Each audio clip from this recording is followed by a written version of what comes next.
Welcome to the next episode of Your Charisma Coach. It is finally here. And you know, I want to ask you, when was the last time you took a big risk? Because risk taking is sexy. If you inject risk into your conversations, you'll find your conversations are a lot more memorable, and you find you feel alive when you're talking to people. Goodbye boring conversations. In fact, taking risks is what makes you spontaneous. So I want to share some footage with you today that David Wygant, one of the world's leading dating coaches, described like this. What you're about to see right now happened yesterday. The guys are still reeling about it. They cannot believe they saw it. One of the best approaches I have ever seen, and I'm about to share it with you right now. Go check it out. So, talking to people on the train, it's a bit of an art when you're like a sardine, but as you can see, have fun. If you create an emotional spike when you talk to people, it's always going to go well. Apart from chatting up guys on the train, what are you up to? Apart from trying to get a new boyfriend on the train, what are you doing? Where are you off to? You're trying to get a new boyfriend? You're trying to get a new boyfriend? This guy's single. Okay, a little bit of backstory here. As you know, I teach my clients how to improve their charisma. And I overheard one of the girls asking another whether I was famous or not. I guess I must leave an impression on people sometimes. This led me to ask myself, what is the most unusual thing a famous person would do on the tube? I got the answer and I acted accordingly. Hey! You bit me! I know, but you've been bit by a famous guy. Isn't that crazy?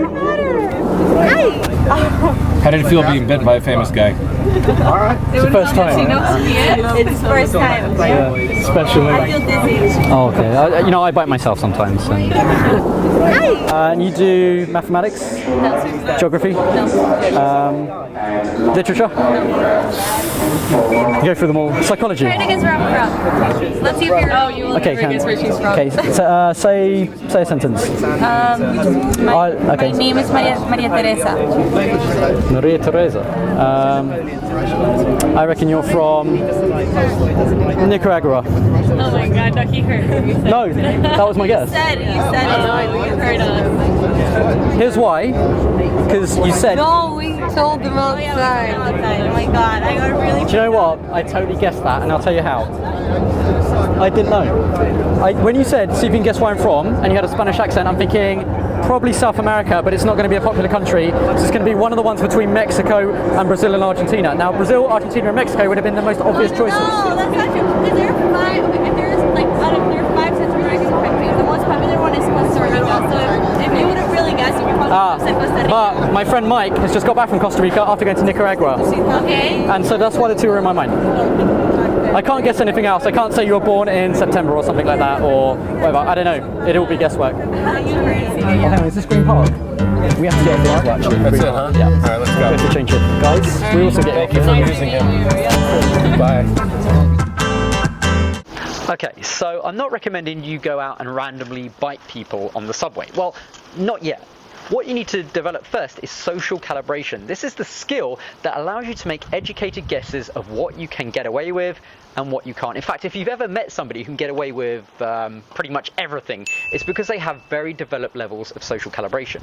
You build social calibration by taking risks in the conversation, and it gives you an idea of your maneuverability when you're chatting to people. In fact, the more conversations you have, the greater your social calibration will be. In other words, the greater you'll be able to make a joke, take a risk, and if it goes bad, handle the situation, but also know when you think it's going to go well. So, by taking risks, you get more and more reference points, you get more and more experience. And the best way, if you're starting out, is to throw little risks into the conversation. So, for example, if somebody asks, how are you doing today? The standard answer is just to say, I'm great. Say something completely different. Say, oh my God, I'm having the worst day possible. If they ask, are you doing well? Go, no, I'm doing awful. Throw little things like that into the conversation. It will stir the conversation up, and it'll also be very spontaneous. The trick, though, is to never do the same thing twice. That's how you keep on your edge, that's how you stay spontaneous, and that's, most importantly, how you keep your conversations alive. Let me just share one key idea, and that is that there is never the right time to take a risk.